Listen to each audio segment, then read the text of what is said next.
Today, we're diving into a really profound question.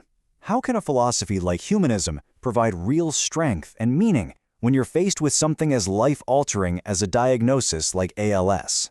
Wow, this quote right here from someone living with the disease, it just cuts right to the heart of what we're talking about today. It perfectly separates the physical self from the person's spirit, from the impact they can still have. And that really brings us to the big question, doesn't it? When something truly unimaginable happens, where do you even begin to look for comfort, for a sense of purpose?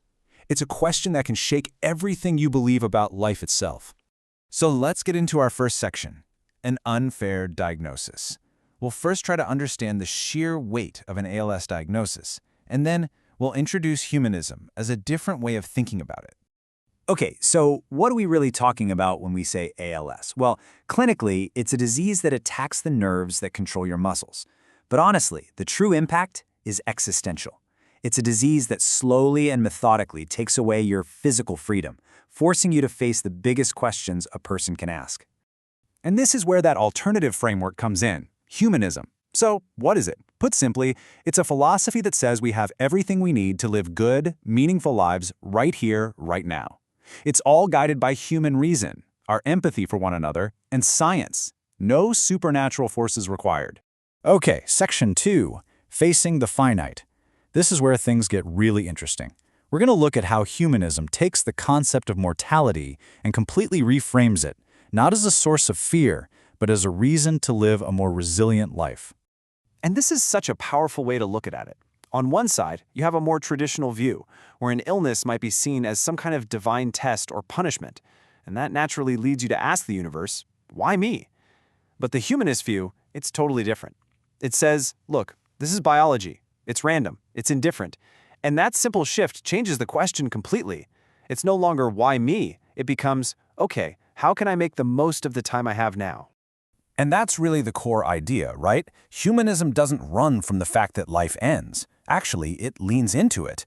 The thinking is, because this is the only life we're sure we have, it makes it that much more precious, and it makes the need to fill it with meaning and purpose that much more urgent.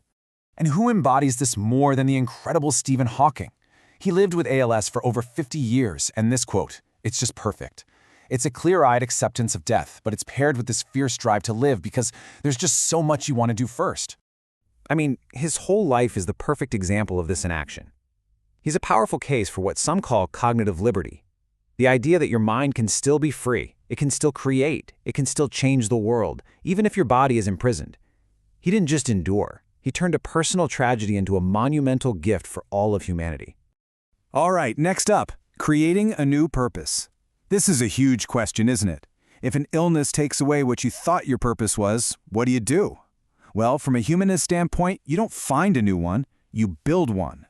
Yeah, so humanism says meaning isn't some secret out there waiting to be found. It's something you actively create. You find it in your relationships, in the things you make, in the positive impact you have on others. It's all about the legacy you're building day by day. And here's a fantastic example. This is Steve Salling. He was an architect, and then he was diagnosed with ALS. But did he stop being an architect? No way. He used his skills to design these incredible, high-tech homes for people with severe disabilities. Think about that. Even when he was immobilized, he was still literally architecting change. So, that brings us to our next section, hope in science and humanity. If you're not looking to the supernatural for hope, where do you find it? Well, humanism points to two very real, very powerful things: scientific progress and just human connection. But before we get to community, we have to talk about a really tough, really common feeling. Look at this number. Up to 65% of people with a terminal illness report feeling like they're a burden. That is a staggering number. And that feeling, it can be so isolating, right at the time you need people the most. But humanism offers this beautiful reframe. Instead of seeing dependency as a weakness or as being a burden, it talks about interdependence. And that's a game changer. It's not about one person taking and another giving. It's about recognizing that we all need each other. Giving and receiving care isn't a burden, it's one of the most fundamental ways we connect. It builds gratitude, not guilt. So what this all means is that hope isn't some vague, abstract thing. It's real. You can see it. It's the hope you find in new gene therapies and assistive technologies. It's the comfort you get from a support group that just gets it. It's compassionate medical care. And it's the strength you draw from knowing you're part of this vast, shared human story. Okay, our final section, dignity and final choices. This is so important. When so much physical control is being lost, how do you hold on to your dignity? Well, humanism has a clear answer. You protect a person's absolute right to choose. The core idea here is self-determination. When a disease is making so many decisions for you, being able to have the final say in your own care, in your own life, that is an incredibly powerful way to fight back against that feeling of helplessness. And this isn't just a nice idea. It's about taking action. It starts with you, making your wishes known through things like advance directives. But it's also bigger than that. It's about having those tough but necessary ethical conversations as a society. And it's about advocating, fighting to make sure everyone's rights and dignity are protected.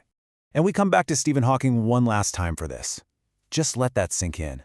It's such a powerful message of resilience. It's about finding that one thing you can control, that one thing you can do, and pouring your purpose into it.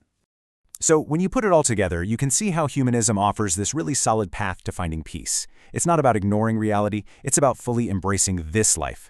By looking mortality in the eye, by building our own meaning, and by relying on science and each other, we find incredible strength in the one thing we all have in common, our shared humanity. And that really leaves us with one last thing to think about. We've talked about an extreme challenge today, but these ideas, they apply to everything. So the question to leave you with is this. How could focusing on our shared humanity, on our ability to support each other, change the way you look at the challenges in your own life?